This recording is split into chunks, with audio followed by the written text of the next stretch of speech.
Hi friends, வணக்கம். ரொம்ப நாளாக உங்களுக்கு வீடியோ போடாமலே இருக்கேன். எனக்கு சூழ்நிலை சரியில்லை.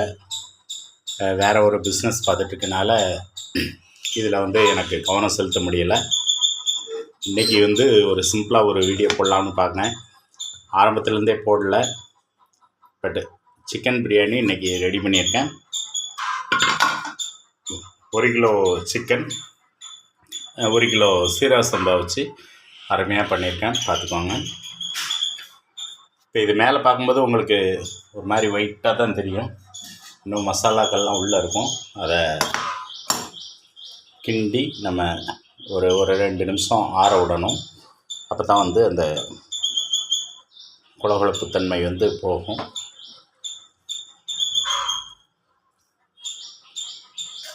ஒரு நிமிஷம் நான் எல்லாத்தையும் கிண்டி விட்டுட்டு திரும்ப நான் உங்களுக்கு லைனில் வரேன்.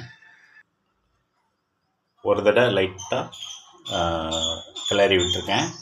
இப்போ லாஸ்ட்டாக எப்போவுமே இந்த 1 கிலோ சிக்கன் பிரியாணிக்கு 50 ml கீ. இப்போ அதில் ஒரு பாதி முதல்ல ஊற்றிருந்தேன். இப்போ லாஸ்ட்டாக ஓப்பன் பண்ணி இந்த மாதிரி பேலன்ஸ், அதாவது 25 ml நீங்கள் ஊற்றும்போது அந்த பிரியாணி நல்ல மனம் கொடுக்கும். நல்ல எண்ணெய் நெய் சேர்ந்த மாதிரி ஒரு ஃபீலிங் இருக்கும். 50 மில்லிங்கிறது உங்களுக்கு சரியான அளவு தான். 1 கிலோவுக்கு 100 மில்லி கூட ஊற்றலாம்.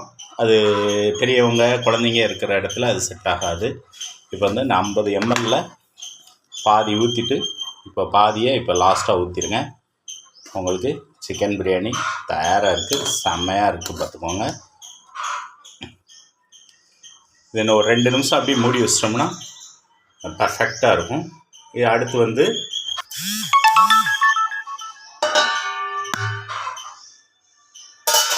சிக்கன் கிரேவி வச்சுருக்கேன்.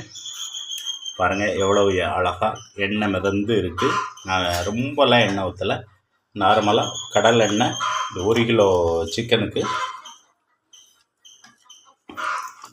150 ml எண்ணெய் ஊற்றிருக்கேன். அவ்வளோதான். பார்த்தாலே உங்களுக்கு தெரியும் அவ்வளோ அழகாக. அதாவது மிதமான சூட்டில் அதை குக் பண்ணும்போது அந்த சிக்கனும் அந்த குழம்பும் ரொம்ப பர்ஃபெக்டாக வரும். டேஸ்ட்டும் நல்லா வரும். ஏற்கனவே சிக்கன் குழம்பு எப்படி வைக்கணும், பிரியாணி எப்படி வைக்கணும்னு நம்ம சேனலில் நிறைய வீடியோ போட்டிருக்கோம். கண்டிப்பாக யாராவது புதுசாக பார்க்குறதா இருந்தால் நீங்கள் கண்டிப்பாக பாருங்கள் ஒரு முறை. இனிமேல் நம்மளோட வீடியோ கண்டினியூஸாக வரும்.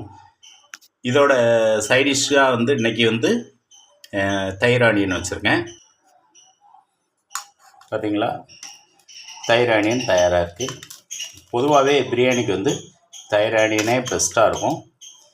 பிரியாணி சிக்கன் கிரேவி ஊற்றி தயிர் ஆனியன் ஊற்றி சாப்பிட்டா ரொம்ப திருப்தியாக இருக்கும். கண்டிப்பாக பாருங்கள். நான் இனிமேல் தொடர்ந்து வரதுக்கு முயற்சி பண்ணுறேன். Thank you friends.